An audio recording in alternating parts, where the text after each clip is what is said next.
वसीम में आपकी खिदमत में हाजिर हूँ। हमेशा की तरह इस ख्वाहिश और दुआ के साथ खुश रहें, मुस्कुराते रहें, एनवायरनमेंट में पॉजिटिविटी को प्रमोट करें ताकि एनवायरनमेंट पॉजिटिव हो जाए। सो आज के लिए मेरा टॉपिक एक तो गोल्ड के मुतालिक है और दूसरा ये जो गोल्ड की नई हाइक आई है इसके ऊपर हम लोग थोड़ी सी बात करेंगे और इसके साथ साथ हम शेयर्स के ऊपर बात करेंगे कि आने वाले वक्त में कौन से शेयर ऐसे हैं जो आपके लिए फ़ायदेमंद साबित हो सकते हैं। सबसे पहले गोल्ड को, जिस तरह आप जानते हैं कि इन्फ्लेशन जो है जापान में बढ़ रहा है, जिसकी वजह से एक्सपेक्ट किया जा रहा है कि आने वाले दिनों में जापान अपने पॉइंट्स बढ़ाएगा, इंटरेस्ट का रेट बढ़ेगा वहाँ, और अगर इंटरेस्ट का रेट बढ़ता है तो डेफिनेटली गोल्ड की प्राइस भी मज़ीद इंक्रीज़ करेगी। अब इसमें जो एक्सपेक्टेशन है गोल्ड के मुतालिक वो ये है कि गोल्ड की जो प्राइसेस जाएंगी इंटरनेशनल मार्केट में वो $3000 पर ट्राई औंस तक जा सकती है, और डेफिनेटली अगर ये जाती है तो पाकिस्तान में भी सोने का रेट 3 लाख रुपए पर तोला से भी बढ़ जाएगा। दूसरी तरफ ये देखना भी ज़रूरी है कि पाकिस्तान का इस वक्त जो इन्वेस्टर है उसके पास अपॉर्चुनिटीज़ बहुत कम है, उसके पास सेक्टर्स बहुत कम हैं। प्रॉपर्टी का सेक्टर जिस तरह आप जानते हैं बहुत ज़्यादा उसमें रिस्ट्रिक्शंस और टैक्सेशन की वजह से वाइबल नहीं है, तो इस वक्त उसमें इन्वेस्टमेंट बड़ी लिमिटेड हो रही है, कोई ज़्यादा इन्वेस्टमेंट नहीं हो रही।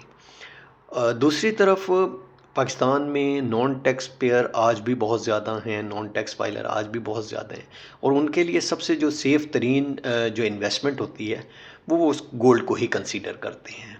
तो इस स्टेज पे अगर आपका सोना मज़ीद 5 से 10 हज़ार रुपये पर तोला बढ़ता है तो आप देखेंगे कि पाकिस्तान में जो सोने की इन्वेस्टमेंट है उसमें बहुत तेज़ी आ जाएगी, और अगर इसमें वंस एक तेज़ी आती है तो ये 3 लाख के जो मार्क है उसको भी एक्सीड कर सकता है। ओवरऑल भी गोल्ड को अगर देखा जाए तो गोल्ड एक बेहतरीन आपके पास सेफ़ हेवन एसेट का दर्जा रखता है, और ये हमेशा आपको और इन्फ्लेशन से भी बचाता है। दूसरा, अगर आप फर्दर देखें तो आने वाले वक्त में जुलाई के अंदर जब हम IMF के पास फिर जा रहे होंगे अगली ट्रांच के लिए, तो वहाँ फिर एक दफ़ा मार्केट में जो एक है थोड़ा सा शॉर्टफॉल आएगा, और उस वक्त फिर हम देख सकेंगे कि गोल्ड की प्राइस का उसके ऊपर भी, गोल्ड की प्राइस के ऊपर उसका भी इम्पैक्ट आएगा, डॉलर पे भी शायद थोड़ा सा इम्पैक्ट आए। इस वक्त ये अच्छा टाइम है कि अगर आप गोल्ड में इन्वेस्ट करना चाहते हैं तो थोड़ा थोड़ा गोल्ड में इन्वेस्ट ज़रूर कीजिए। ये मैं हमेशा कहता हूँ कि कभी भी अपनी सारी जो एग्स हैं उनको एक उसमें टोकरी में मत डाल दीजिए और मुख्तलिफ़ जगहों में कीजिए। इस वक्त ये अच्छा टाइम है, और अगर आप थोड़ा थोड़ा सोना लेके रखते हैं तो आने वाले वक्तों में आपको लॉन्ग टर्म में ये एक अच्छा रिटर्न दे सकता है, और पॉसिबली शॉर्ट टर्म में भी आपको थोड़ी सी रिकवरी दिला सकता है। अब आ जाते हैं शेयर के ऊपर। शेयर की मार्केट बहुत ज़्यादा वॉलेटाइल चल रही थी, 2 दिन मार्केट थोड़ी सी उसने पॉइंट्स लूज़ किए, और फिर उसके बाद आज मार्केट ने कुछ पॉजिटिव ट्रेंड दिखाया।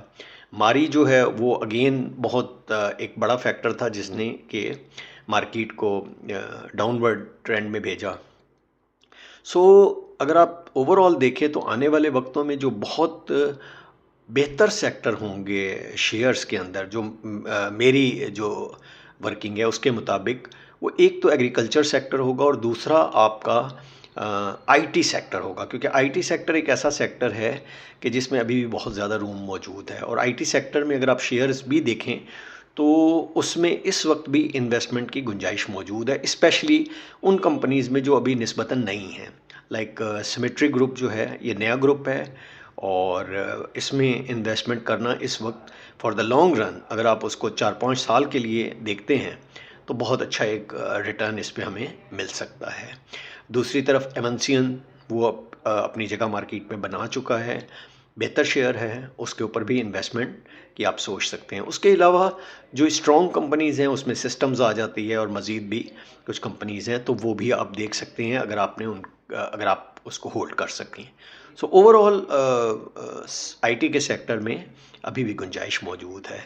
इसके अलावा जिस तरह मैंने पहले अर्ज़ किया था कि जो एग्रीकल्चर सेक्टर है, एग्रीकल्चर सेक्टर में डेफ़िनेटली बहुत ज़्यादा गुंजाइश मौजूद है। जिस तरह बहुत ज़्यादा ज़मीनें जो हैं कॉरपोरेट सेक्टर को दी गई हैं ताकि वो उससे कॉरपोरेट फार्मिंग कर सकें, तो डेफ़िनेटली उसमें जो फर्टिलाइज़र की डिमांड बढ़ेगी, उसमें ट्रैक्टर्स की डिमांड बढ़ेगी। तो आने वाले वक्तों में मुझे ये लगता है कि अलगाज़ी ट्रैक्टर हो गया, मिलेट ट्रैक्टर हो गया, और उसके अलावा जो फर्टिलाइज़र सेक्टर है पूरा, ये एक अच्छा रिटर्न आपको दे सकता है।